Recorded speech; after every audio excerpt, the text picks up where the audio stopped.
Hello प्यारे बच्चों, आज हम सीखेंगे प्रश्नावली 8.1 का क्वेश्चन नंबर 6। देखो हमें क्वेश्चन क्या दे रखा है। यदि एंगल ए और एंगल बी न्यूनकोण हो जहां कोस ए और कोस बी बराबर हो तो दिखाइए कि एंगल ए किसके बराबर होगा, एंगल बी के बराबर। ये हमें यहाँ क्या करना है, सिद्ध करना है। हमें क्वेश्चन में दो कंडीशन दे रखी है कि आपको एंगल ए और एंगल बी को क्या लेना है, न्यूनकोण लेना है। न्यूनकोण का मतलब 90 डिग्री से छोटे कोण लेने हैं। और जहां पे कोस ए और कोस बी क्या होंगे, बराबर होंगे। तो इस कंडीशन के लिए हमें क्या करना है, एंगल ए और एंगल बी को बराबर सिद्ध करना है। तो देखो सबसे पहले अपन क्या करते हैं, एक ट्रायंगल बनाते हैं। मैंने यहाँ पे क्या किया, एक ट्रायंगल बनाया। ये ट्रायंगल कैसा, समकोण त्रिभुज होगा। यहाँ पे जो एंगल बनेगा वो कितना बन रहा है, 90 डिग्री बन रहा है। तो इसको मैं पॉइंटिंग कर देता हूँ ए पॉइंट, ये बी आ जाएगा और ये क्या आ जाएगा, सॉरी इसको अपन बी बोलेंगे और इसको अपन क्या बोलेंगे, सी बोलेंगे, क्योंकि हमें ए और बी को न्यूनकोण रखना है। अब तुम देखो त्रिभुज के तीनों कोणों का योग कितना होता है, 180 डिग्री होता है। तो हमारे पास तीन कोणों में से ये एक कोण सी है, वो कितना हो गया, 90 डिग्री। तो बाकी ये दोनों कोण कितने होंगे, 90 डिग्री, यानी इन दोनों का योग कितना होगा, 90 डिग्री होगा। तो हम ये कह सकते हैं ना कि एंगल ए और एंगल बी 90 डिग्री से छोटे होंगे, क्योंकि इन दोनों का योग ही 90 डिग्री है। तो प्रत्येक का अगर मान निकालोगे तो दोनों क्या होंगे, 90 डिग्री से छोटे होंगे। तो हमें क्वेश्चन में यही कंडीशन दे रखी थी कि एंगल ए को और एंगल बी को क्या रखना है, न्यून कोण रखना है। ओके, सभी को समझ में आ गया। अब देखो हम क्या करते हैं, कोस ए और कोस बी के मान निकालते हैं। तो सबसे पहले अपन क्या करते हैं, कोस ए का मान निकालते हैं। एंगल ए के लिए हमें किसका मान निकालना है, कोस का मान निकालना है। तो सभी स्टूडेंट को जो मैं ट्रिक आपको हर क्वेश्चन में बता रहा हूँ वो याद होनी चाहिए। क्या थी, मैं फिर से एक बार रिपीट कर देता हूँ। एल ए एल बटे में क्या आ जाएगा, के ए आ जाएगा। ये सभी स्टूडेंट को पता होना चाहिए। यहाँ से हम देखते हैं कि कोस का रिलेशन क्या होगा। तो कोस के लिए रिलेशन होता है ए बटा के।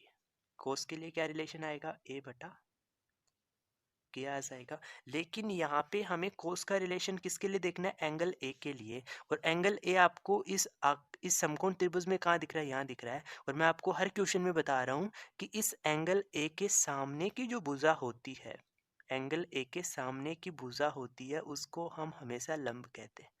उसको हम क्या कहते हैं, लंब कहते हैं। तो मैं इसको किससे लिख दूंगा, एल से लिख दूंगा, राइट। और मैं आपको बता दूं 90 डिग्री के सामने की जो भुजा होती है, 90 डिग्री के सामने की भुजा, उसको हम हमेशा कर्ण बोलते हैं। और जो बच गई उसको हम क्या बोल देंगे, आधार। ये क्या आ जाएगा, आधार आ जाएगा। तो ये आधार, लंब और ये कर्ण।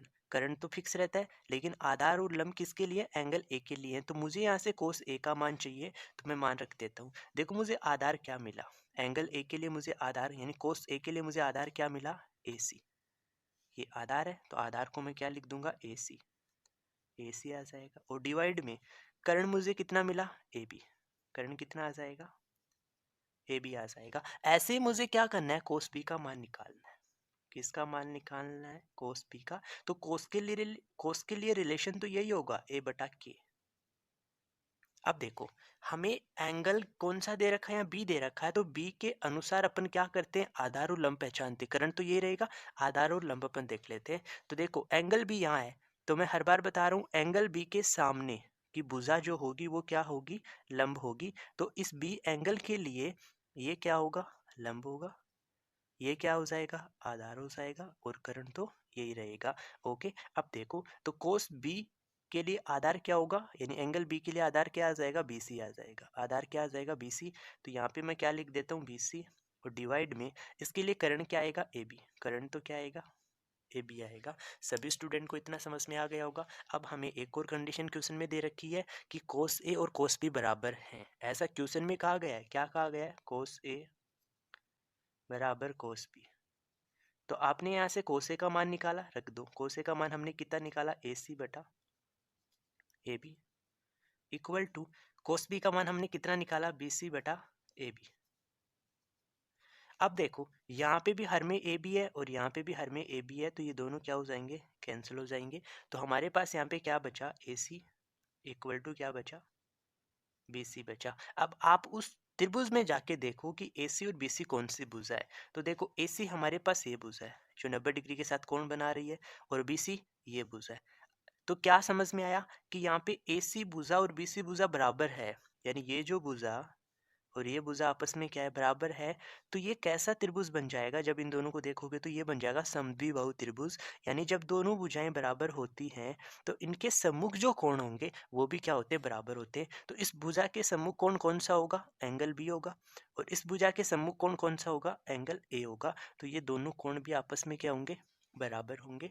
तो हम यहाँ कह देंगे एंगल ए किसके बराबर आ जाएगा, एंगल बी के बराबर आ जाएगा। क्यों आएगा, तो लिख दो अतः सम्मुख कोण बराबर होंगे। किन भुजाओं के, जो भुजाएं क्या होती हैं, इक्वल होती है।